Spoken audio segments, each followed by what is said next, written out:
highlight that there's change within all of these organizations, and change is required to accept digital utilities. I'm just going to flick through. Where are we? So we were given a bit of a task here. We're going to move straight into the bit of a debate now amongst us all around how to accelerate the uptake of innovative digital and advanced data solutions at water utilities. And I'd like to, I don't know, I've started with asking the audience a few questions already, so I want to raise of hands in the audience, and be brave, be bold, tell the truth. Do you think, well, we've got 3 water utilities here, do you think that water utilities are adopting digital technologies from your view? Hands up if you think they are adopting digital technologies. Hands up if you think they're not. Yeah, I think they are, yeah. I think they're doing okay. Do you think they could do better and adopt more and be a bit more risky and trust the data and analyze it more? Do you think they could do more? I think they could do more. I think, hey, they think they could do more. That's good. So I want to, the next 30 minutes or so, we're just going to have a bit of a discussion amongst us all. And please, let us know, raise your hand, dance around if you've got any burning questions that you want to ask, and we'll somehow get the microphone to you.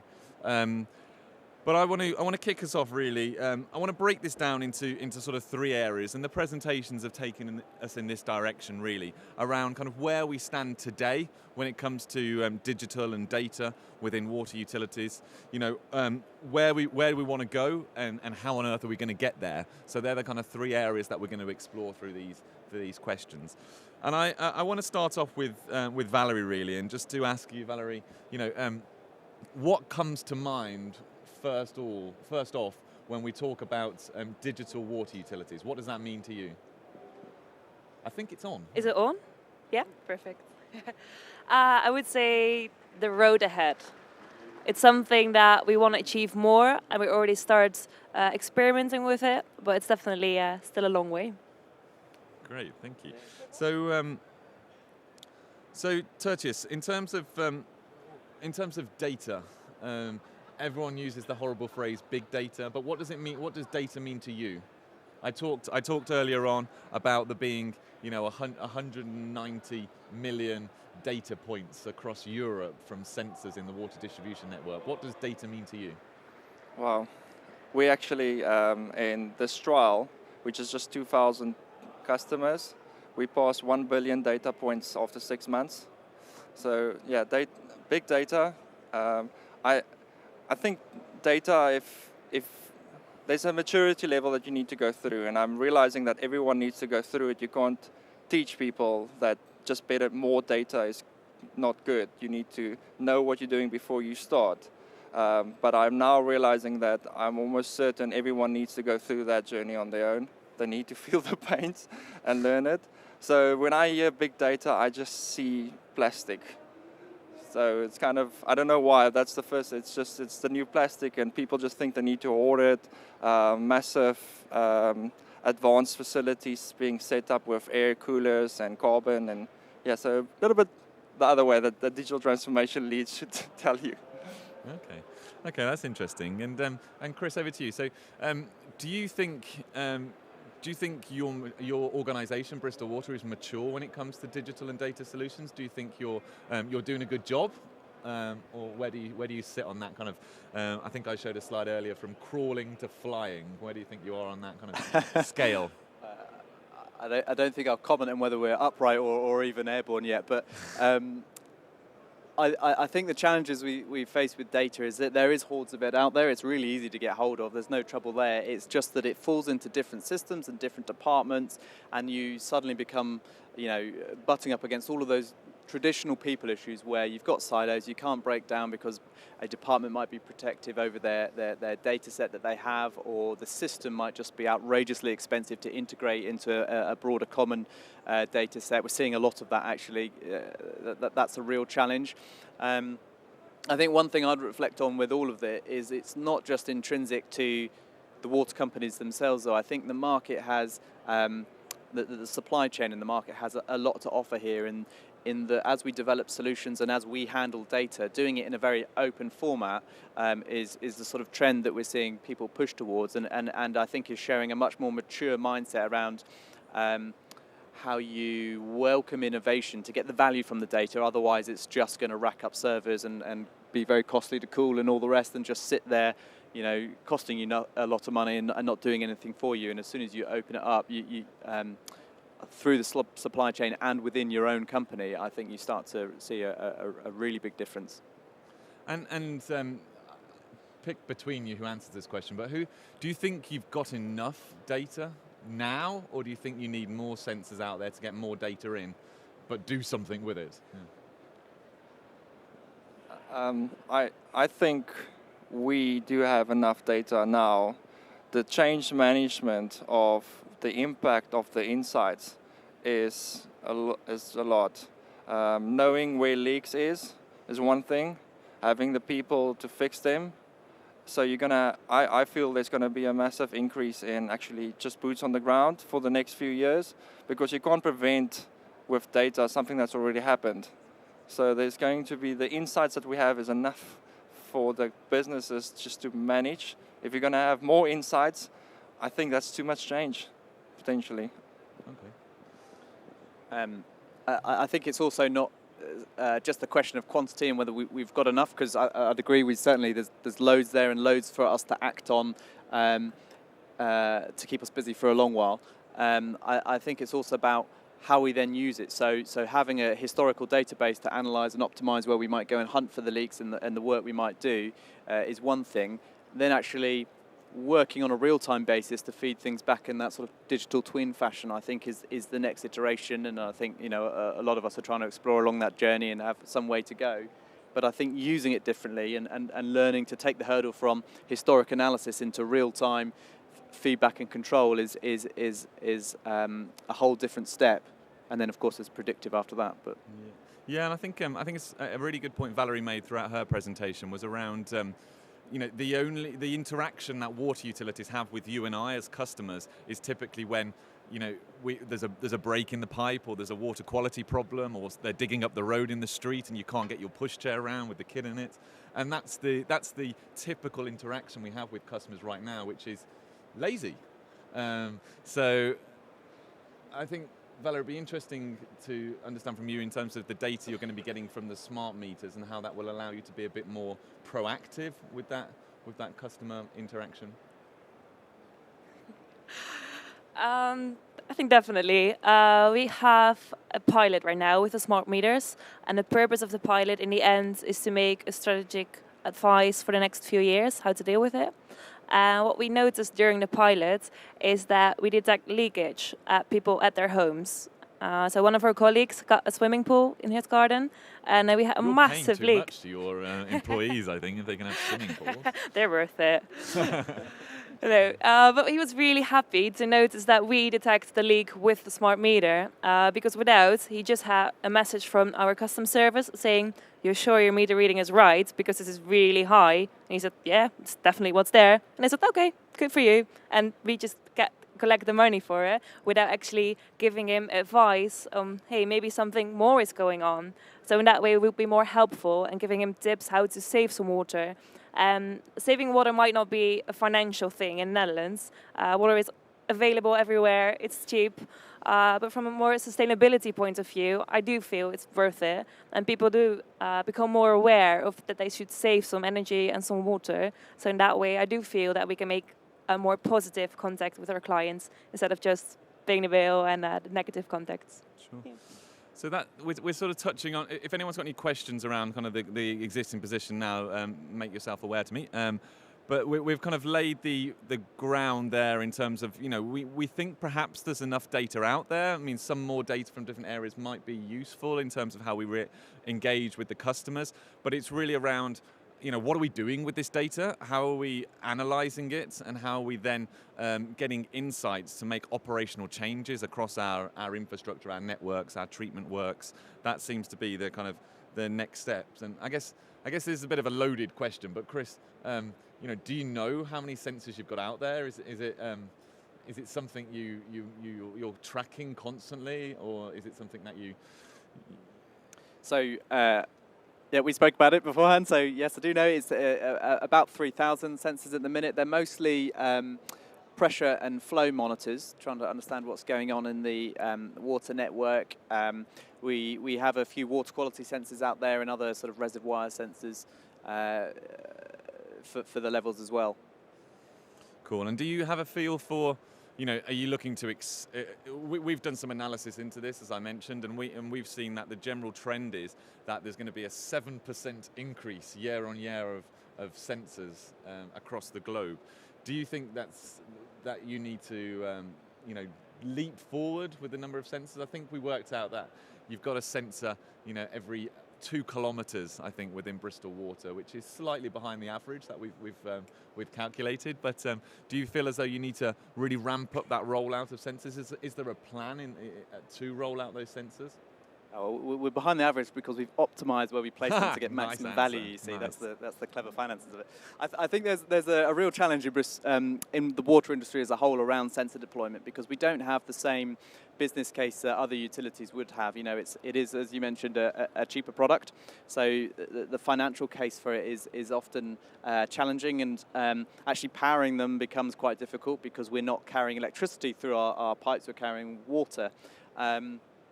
And I think when it comes to the deployment of sensors, like everybody, we tend to have a specialized field lab where we grow and experiment with the clever things you can do with a smart grid, and we've set up a long-running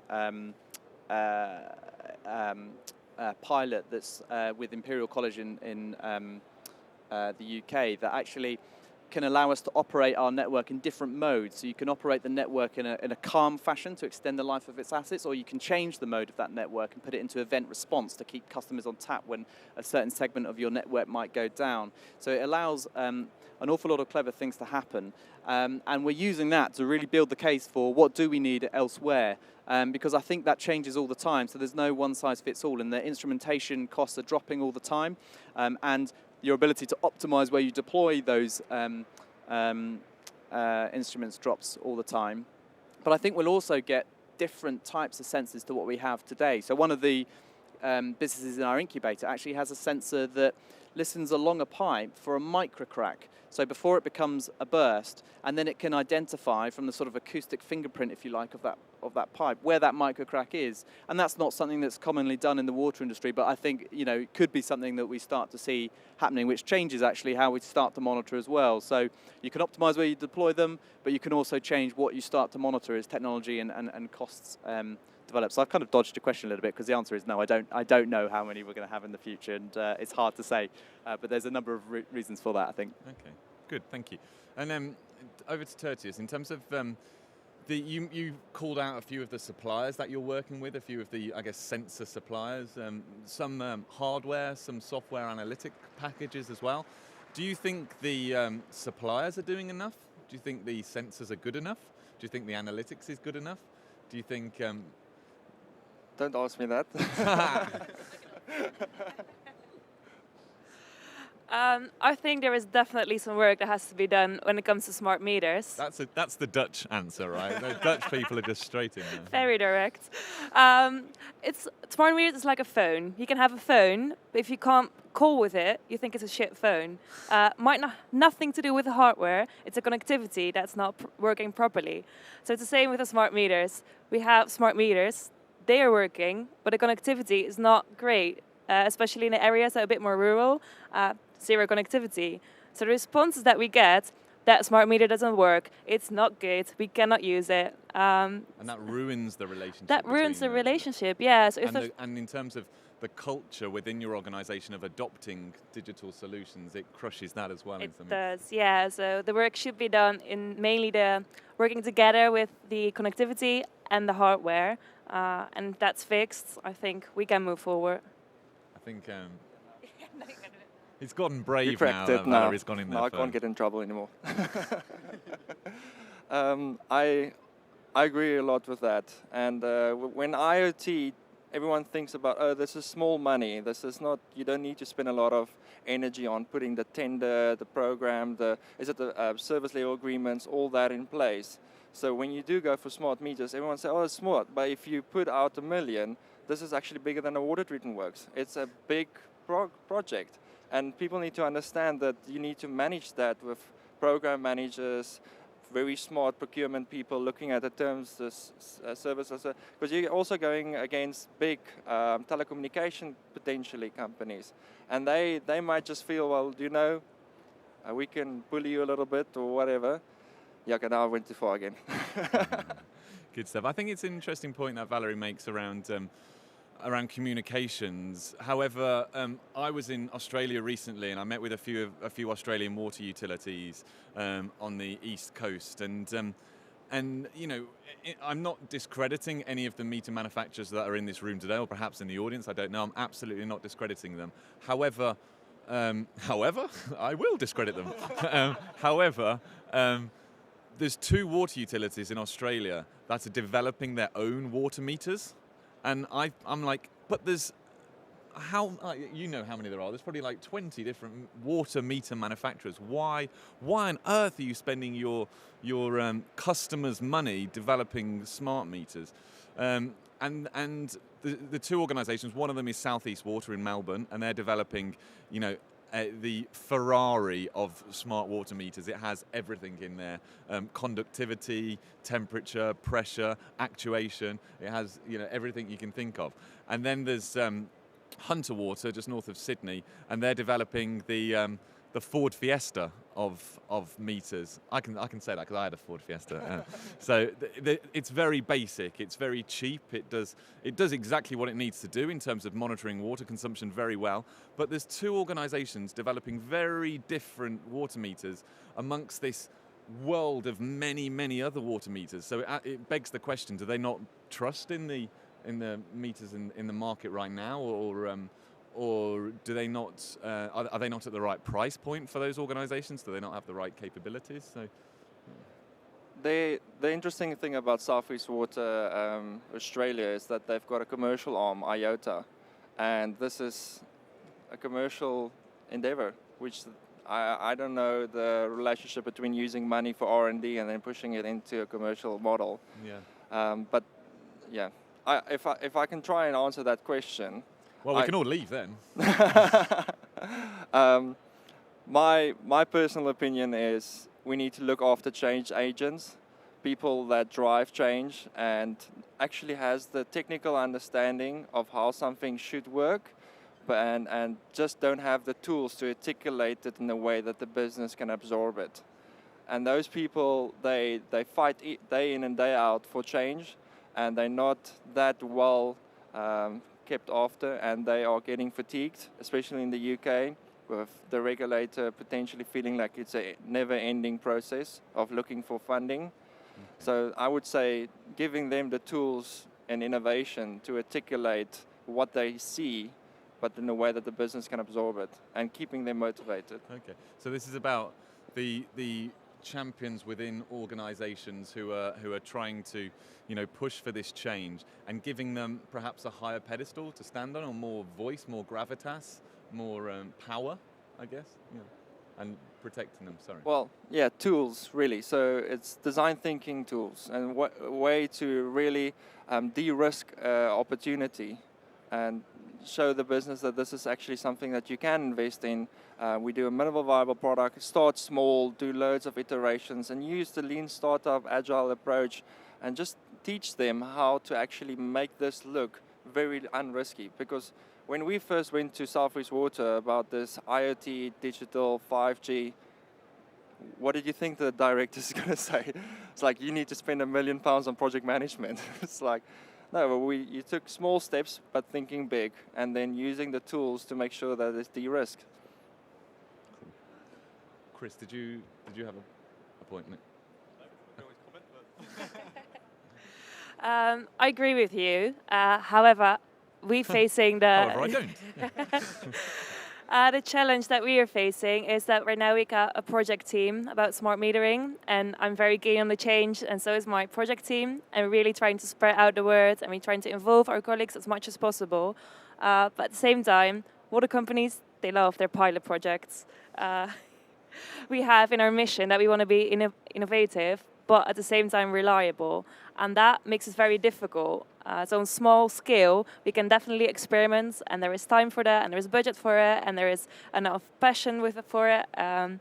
But in the long term, if you want to roll out your experiments and you want to roll out your pilots, then you have to be reliable. So you can have a really fast start, but then you slow down because of your other challenges. And that's what you say. Then maybe a change team is not enough.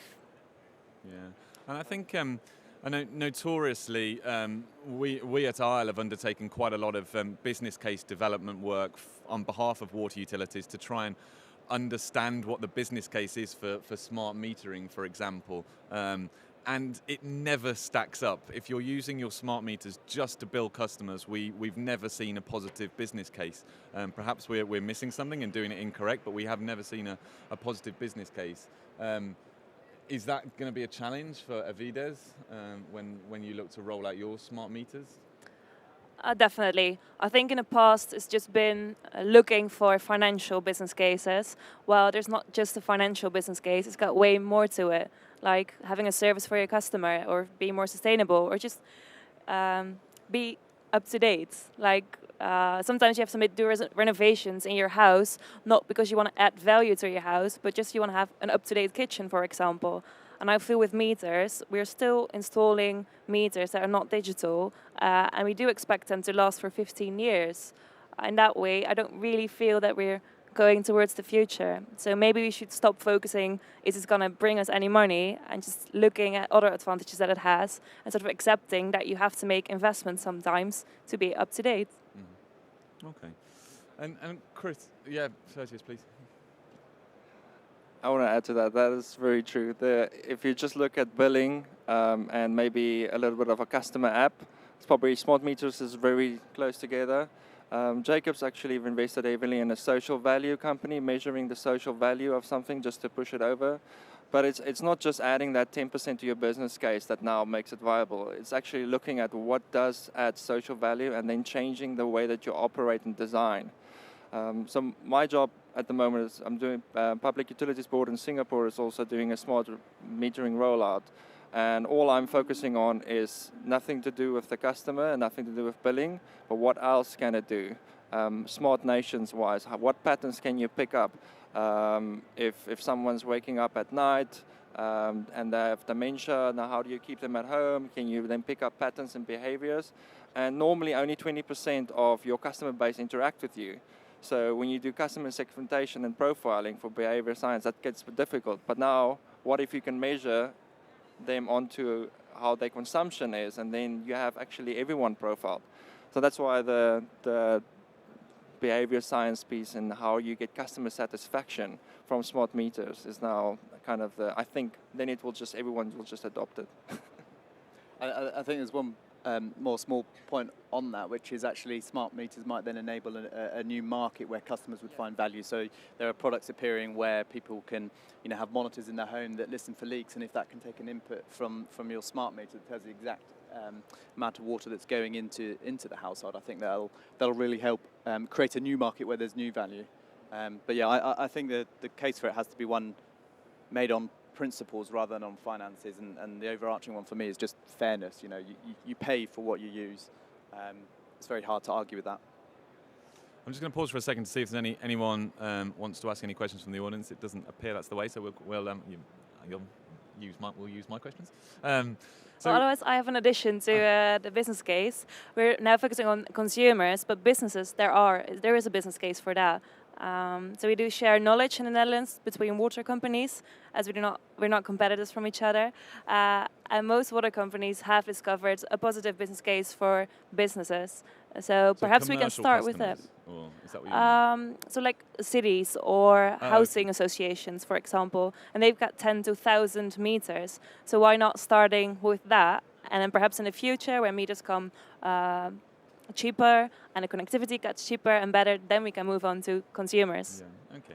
And it's really interesting how in the Netherlands you're sharing information across the different utilities, and I talked a little bit about digital maturity earlier and things like that, and perhaps benchmarking yourself against other utilities in your country, within water, across Europe, across the globe, across electricity, gas, water.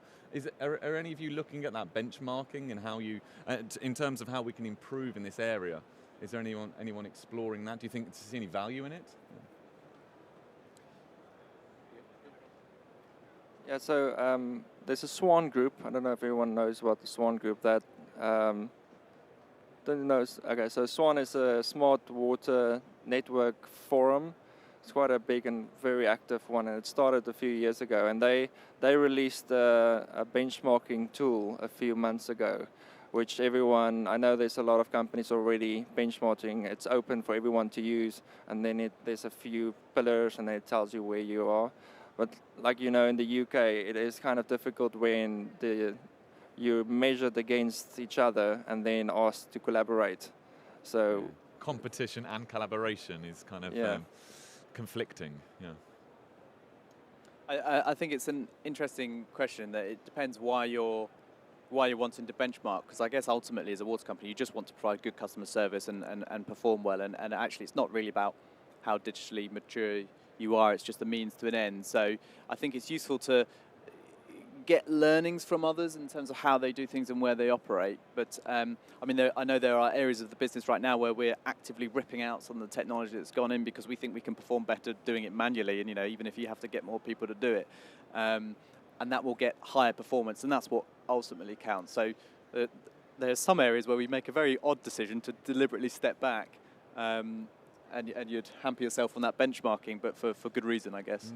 Yeah, and that's right. I mean, digital tools should only be adopted when it's going to provide that efficiency and that gain to the ultimate mission of the organisation. Maybe. So we've kind of covered the whole baseline and where do we want to go, and but in terms of how we get there, it feels as though it's very much on the cultural side. There's a cultural issue, a sort of change management issue.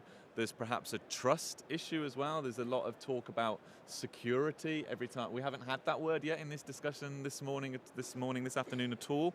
But security of data is always seems to be the first question. Where's it stored? Is it on the Amazon cloud? Is who owns that data? Do I own it? Does the supplier own it? Does Amazon own it? Is that blocking adoption of technologies, that kind of security risk, external servers? Yeah. I think in my mind it's not blocking, but it's certainly slowing. Trust that you mentioned, I think, is a really, really big one that I see a lot of, and it comes back to the change management piece that I guess you've both mentioned. But once you've installed something, machines often don't make very intuitive decisions for you, and you might distrust them either because they're taking a job that you do, or the recommendation they're making you don't trust. So if your scheduling engine says send crew member A from here and put them over there to do that job, and you think, well, that's completely stupid. They've got to travel across 3 other crews to get there. Why aren't we sending one of the others? And then you undermine that decision. The optimizer would have made that recommendation for weighing up a whole myriad of different parameters, and it probably is the right decision, but you have a human that then undermines it, and it takes away the whole benefits case perhaps of why you installed that first piece. I think you're really very mature when you trust it so much that you then might automate the actual undertaking of that action that's been recommended by that software or whatever it might be. So I think trust is a huge one. I think the other one around culture for me is, particularly in the digital space, I don't think we can sort of procure solutions, for instance, in the same way that we used to. Gone are the days of these giant, great, multi-million-pound sort of SAP and Oracle installations. I think we've got agile apps that come in and out of the business, maybe for 1 or 2 years, and I think the market for that exists in a very different place. I think it's all venture capital. It's people who throw money at a good-looking startup very quickly. It comes to life for a little while. It may or may not then get bought out and carry on. Who knows? But interacting with people at that stage requires a very different approach and mentality from your procurement team. Rather than buying pumps, pipes and valves. Yes, there's sort of 2 modes of procurement, I think. You've got your heavy assets and then you've got your digital ones, and I think you're looking at completely different spaces and completely different ways of operating. And I think we need to catch up as utilities in general in recognising that difference, because we're full of engineers and long-term capital investment decision-making processes that hamper us when it comes to digital a bit. So it's about innovative procurement, perhaps, and looking at different ways to procure things. That was very interesting about security, trust, and then procurement. That's exactly how I see this whole thing going to play out. as soon the more client utilities get knowledge about how much it costs to implement digital transformation and what the benefit is, the more they will move away from devices. And then they will look at new interesting procurement programs. So for instance, there would be device as a service. Normally you buy a smart meter. In America, it's actually still they operate the network as well. In the UK, we do network as a service. And then the more mature, I think, normally you might think the less mature, the more you ship them away, but actually the more mature the utilities get, the more mature they will go up into maybe leakage as a service, because now they've trialed it, they understand how much it's going to cost for them to do it, so then they go to tender and say, well, if you can deliver that performance for less, then you can go. Yeah. And I think that will also move the security risk to actually people. I feel security will be managed by people that security. They will just move it and slice it and do the trade-offs and do the risk analysis and all that. And the head end, is it in a secure area or not? And it's like telecommunications, you've used cellular, there's no problem. You've got the encryption. So I think the maturity will be, and then you also have a parallel maturity of how mature is your procurement people. Do they do Project 13 stuff? Are they actually partnering with their vendors together solving solutions? So it's two maturities that's going to come together, and then you'll have leakage as a service or customer satisfaction as a service, and then working together. Okay, interesting. So we've tackled that kind of security side of it. One thing I think is also a barrier to the adoption of an uptake of digital and data solutions is really understanding and analysing the information. So Valerie, I'm just going to come to you and ask you about your kind of the business case you're building at the moment for smart meters, and whether you really understand all of the uses of that data for the utility, for the customer, and maybe data that you could sell to third parties as well, if that's allowed. I don't know. Do you know the uses of the data, all of the uses? Definitely not all. I think there are plenty of options we haven't discovered yet. So one of the things that we do is we have a data analysis team, and we gave them all the data, and we said, have fun with it. They put on their Atari t-shirts. I was like, yes, we can just play with it a little bit. And I'm not sure what they come up with, because it's still going on. We give them a few weeks, but I'm sure they will come up with something we never thought of before. And we look at the future. We do feel that we want to leave it with the customer, with the client, what they want to do with their data in the end. So we want to make it sort of possible for them to make their own decision. Do I want to share my data with other parties? Do I want to connect my water data with other smart home equipment, yes or no? And that we allow them to do that, but we're not making it for them. So in that way, we do not get into the whole discussion of data ownership, because it's the client's decision. It's up to them. What they do with it, it's fine. It's not up to us. Yeah. Okay. Okay, interesting. So I'm gonna draw this session to a close in a couple of minutes, but I'm going to ask each of the panel members to just give a bit of a summary in a moment of your thoughts, and see if you can answer this question in a sort of sentence. But before to give you 30 seconds, I think quite amazingly, or maybe I've moved the conversation in a direction to make my summary slide look quite good. This was obviously prepared beforehand, but I think a lot of the discussion that we've had and has come out from the water utilities here today is that culture that I missed out the change management piece, but I think I can slot that under culture. That sort of change management culture piece is a big element of that. The lack of uptake, or the minimal uptake of data and digital solutions. I think it seems like we need to do more around the data analytics, and that is perhaps holding us back a little bit, and really understanding the wide use of that data and how it can benefit us, not just from a financial payback, but from a societal payback, et cetera, et cetera. And it's just, and again, that management of security risks. What are those security risks? Are people trusting the data that they're using, trusting where that data is being housed, and really using that within their organizations to the best of their ability? So that's kind of my summary. If I'll go back to the question so you can not steal my answer. But yeah, you. Oh. Because I after this discussion, I think I don't know. Okay, it's three things really for me. It's you need to improve partnerships. collaboration, and procurement. And that kind of follows into the procurement one is if a certain group of vendors can deliver a solution better together than separate, then your procurement team needs to be able to have a procurement strategy to absorb them into the business. So that's really, I'm actually now thinking, well, we need to work more with our procurement team to get them more energized, because they're also very terms and conditions, it doesn't change, new engineering civils contract, this is the clauses. So working with them to be just as innovative as the technology, and then hopefully the change management is next. So for me, I think it's open frameworks as a sort of a broad summary, where it's about being open with your data so that people can access it and bring solutions like what you've done with your data analysis team. Just it's open and see what you can make of it, but letting the wider world go at it too. I think that same theory goes into sort of interoperability in terms of the market. If they can use a sort of consistent open source-esque format that we can all interrogate, it would accelerate adoption an enormous amount. And finally, I think being an open participant within the different market that exists in the digital space to the rest of the utility space, i.e. the asset and engineering space, around that sort of faster churn of money and solutions.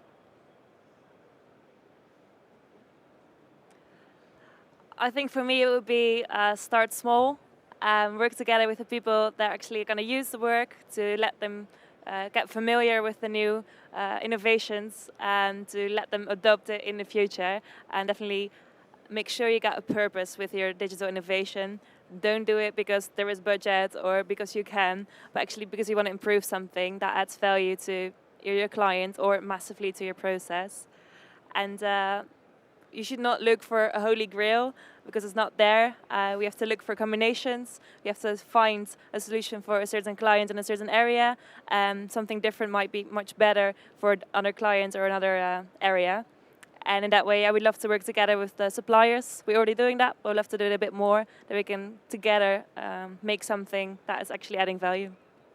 Brilliant. Hopefully you think we've gone some way to answering this question. Clearly it's multifaceted, but I just want to thank my panel, Tertius, Chris and Valerie, for their input today. Thank you very much. And yeah, if you can join me in giving them a round of applause. Well, that draws us to an end. Thank you very much all for joining.